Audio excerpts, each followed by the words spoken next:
જૈનોની પવિત્ર નગરી પાલિતાણાના આદપુર સિદ્ધવડ ખાતે ભવ્ય જૈન ધાર્મિક સમારોહ યોજાયો હતો। હાલ જ્યારે ચાતુર્માસનો પ્રારંભ થયો છે ત્યારે 1100 જેટલા સાધુ સાધ્વીજી ભગવંતોએ અને આરાધકો અહીં આત્માની અનુભૂતિની પ્રાપ્તિ સાથે અનુષ્ઠાન કરશે। આ અવસરે સ્થાનિક રાજકીય નેતાઓ તેમજ રાષ્ટ્રીય સ્વયં સેવક સંઘના લોકો પણ ઉપસ્થિત રહ્યા હતા। તળેટીમાં અનંત સિદ્ધોની સાધના ભૂમિ છે। આ સિદ્ધવડ મહાતીર્થમાં અમારો પરિવાર ખાંતીલાલ રમણીકલાલ શાહના પરિવારના બધા સદસ્યો અને બધા સદસ્યો અહીંયા હાજર છે। આ અમારા માતૃશ્રી હીરાબેન અને પિતાશ્રી ખાંતીલાલની ઈચ્છા મુજબ, એમના ભાવના મુજબ અમે આ કાર્યને સુકૃત કરી રહ્યા છીએ। આ તીર્થમાં અનેકો અનંત જીવો મોક્ષે પામ્યા છે। આ તીર્થમાં ગુરુ ભગવંતોની જેમ કે લબ્ધિવલ્લભ મહારાજ સાહેબ, પછી યશરત્ન મહારાજ સાહેબ અને હેમવલ્લભ સુરીશ્વરજી મહારાજ સાહેબના યોગદાન અને એમના ખાસ એમની પ્રેરણા અનુસાર અમે આ કાર્યને શરૂઆત કરી છે।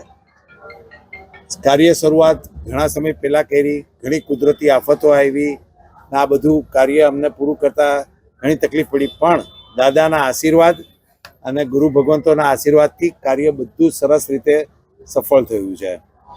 અહીંયા અમે લોકો અત્યારના ચાતુર્માસ તેમજ ઉપધ્યાન તપ અને 99 આ 3 વસ્તુઓ અહીંયા કરાવી રહ્યા છે। ને હવે આ કાર્ય બધાને અમારા જેટલા આરાધકો છે એ અને ગુરુ ભગવંતોની બધાના આશીર્વાદથી અમારે આ કાર્ય સારી રીતે સંપૂર્ણ થાય, એ જ અમારી ઈચ્છા, સદભાવના, એ જ કાર્ય। કેટલા લોકો ચાતુર્માસમાં આવ્યા છે? ચાતુર્માસમાં અત્યારના 1100 જણા છે। આ સુકૃત થઈ રહ્યું છે અહીંયા આગળ।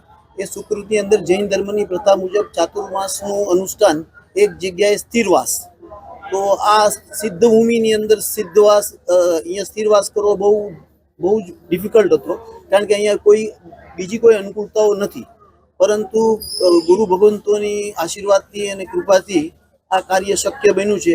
છેલ્લા એકાદ વર્ષથી ખૂબ જ મહેનત કરતા હતા અને એ મહેનત અત્યારે પણ ચાલુ છે।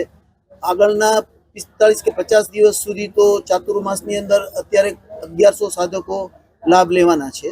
આગળ ચાલીને શિબિરનું આયોજન છે, 99નું આયોજન છે, અને ત્યારબાદ ઉપધ્યાન તપ વગેરેની અમારા જૈન ધર્મની પ્રથા મુજબ એમનો ઉદ્દેશ માત્ર એક છે કે આત્માની અનુભૂતિ થાય, આ સિવાયનો કોઈ ઉદ્દેશ નથી। પુણ્ય મળે એના માટે આ કોઈ કાર્ય નથી થઈ રહ્યું, કે કોઈ પણ સંસારના સુખ મળે એના માટે નથી, પણ જન્મ જરા મૃત્યુથી તદ્દન નિવૃત્તિ મળે અને આત્મકલ્યાણ થાય અને ફરીને ક્યારેય જન્મ જ ન લેવો પડે, એવા એક શુભ આશય સાથે આ ચાતુર્માસ થઈ રહ્યું છે।